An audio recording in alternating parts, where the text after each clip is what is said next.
Salut les amis, je vous ai dit ici que les Russes disent ce qu'ils font et font exactement ce qu'ils disent. La preuve, Poutine a dit on va faire ci, on va faire ça et c'est en train de se produire exactement comme ils ont planifié. Ils étaient préparés, ils savaient que les Occidentaux devaient les sanctionner, ils savaient qu'ils devaient avoir le batching, ils savaient qu'ils devaient avoir la russophobie. C'est pour cette raison qu'ils ont commencé par créer la presse et tout dans ce pays-là et autres. Ils n'ont pas vu que les Russes étaient devenus très intelligents dans ce domaine-là, la Machkarovkaf. Et là, les amis, ils sont clairs. On doit couper l'Ukraine sur tout ce littoral. L'Ukraine ne doit pas, du moins, c'est à la partie qui va rester à Zelensky, ne doit pas avoir de littoral. Et vous voyez ce que les agriculteurs polonais sont en train de faire avec les grains ukrainiens. C'est comme ça que ça va se produire. Il ne se rend pas compte de ce qu'il a fait, l'erreur qu'il a fait d'écouter Boris Johnson, d'écouter les Américains pour mettre son peuple en difficulté, les amis. Il ne se rend pas compte de ce qu'il a fait comme erreur. Et là, il va payer ça cash. Parce qu'en politique, les amis, les erreurs se payent cash. Cash. En face de vous, vous avez un mastodonte. Au lieu de négocier, vous voulez faire la guerre parce que vous avez écouté les Boris Johnson. Les amis, écoutez ce que l'ancien président russe dit au sujet d'Odessa.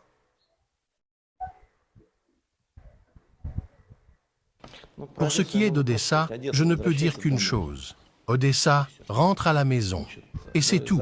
Nous n'avons que trop attendu le retour d'Odessa dans la Fédération de Russie, parce que c'est l'histoire même de cette ville.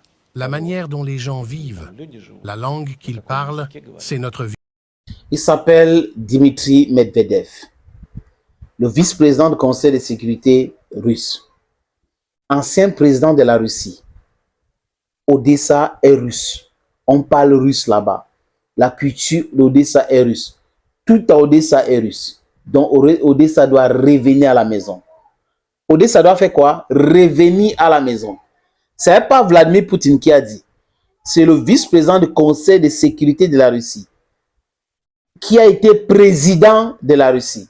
Vous voyez que les Occidentaux ont voulu diviser les Russes en cherchant les gens qui peuvent s'opposer à Poutine et opposer X ou Y. Mais ils se rendent compte aujourd'hui que la classe politique russe est plus soudée sur l'idée de ne pas permettre que l'OTAN puisse installer ses armes en Ukraine et que l'Ukraine rejoigne l'OTAN. C'est clair là-dessus. Tous les politiciens russes sont d'accord là-dessus. Même Navalny qui est mort est d'accord seulement.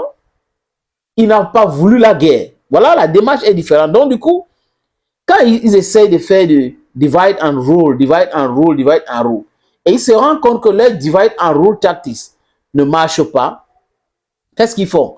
Ils font de la propagande, du batching. Quand ils finissent de faire du batching, ça ne marche pas. Qu'est-ce qu'ils font? Ils commencent à insulter. Quand ils finissent d'insulter, ça ne marche pas. Ils font du chantage. Quand ils finissent de faire le chantage, ça ne marche pas. Et ils commencent à vouloir, on va embargo contre ci, embargo contre là, embargo contre ci. Alors qu'ils ont un sous-sol pauvre, surtout pour les Européens. Il n'y a rien sous leur sous-sol, les amis. Rien, absolument rien. Ils ont tellement volé en Afrique que ça les a rendus riches. Et ils pensent dans leur fort intérieur qu'ils étaient vraiment riches. Alors que c'est le vol, c'est le pillage. Ah oui, cette force éphémère que vous avez eue parce que vous avez pillé, esclavagisé, colonisé les gens, c'est fini aujourd'hui. Donc, à chaque fois qu'il y a une situation qui se pose, je pense que la meilleure façon, c'était de réfléchir sur comment régler pacifiquement ça. Mais comme il y a des gens moins intelligents au sein de ces gens-là, et comme je l'ai dit dans une autre production, les amis, des gens qui étaient forts il y a 50 ans, qui pensent qu'ils sont toujours forts de la même façon alors qu'ils ont vieilli. Les gens qui étaient forts il y a 150 ans, qui pensent qu'ils sont toujours forts alors qu'ils ont vieilli. Les gens qui avaient le nom de leur côté, qui ont décidé de tout saccager avec des trucs de mariage pour tous et tout ça là, les amis, ils ne se rendent pas compte que la démographie n'est pas de leur côté. Donc, ils sont là plongés toujours dans l'ancienne façon de faire. Nous, on est fort ici, on va faire ci, on va faire ça. Alors qu'en réalité, ils sont en train de s'auto-détruire. Ouais, un peu. Et quand le monsieur dit, Medvedev, que Odessa, on vous attend à la maison, ce n'est pas la blague. Regardez l'image. Le ministre de la Défense russe, Sergei Shoigu, le général. Il annonce devant le président Vladimir Poutine, le grand stratège, que on a pris le village de Krinsky, qui était de Pru, donc de l'autre côté de la rive du Dniepr. Et on a implanté nos positions là-bas. Vous pensez que c'est pour faire quoi? C'est pour faire quoi? La route est tracée vers Odessa.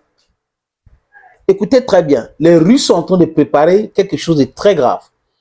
Quand ils vont frapper, saisir Kharkiv, parce ce qu'ils vont faire, et saisir Soumy, ils vont continuer dans cette démarche-là à faire la progression et couper Odessa complètement de ce qui reste de l'Ukraine. C'est de ça, ils vont trouver, ils vont coller ce territoire-là à Transnistrie en Moldavie pour éviter que le pays soit encerclé. C'est de ça qu'il est question aujourd'hui. You don't play with your security, and Russians do not play with their security. It's very important. If the West thinks their security is also primordial, is important, let them know that other people think that their security is also very important. Thank you for watching. Thank you again, and bye-bye.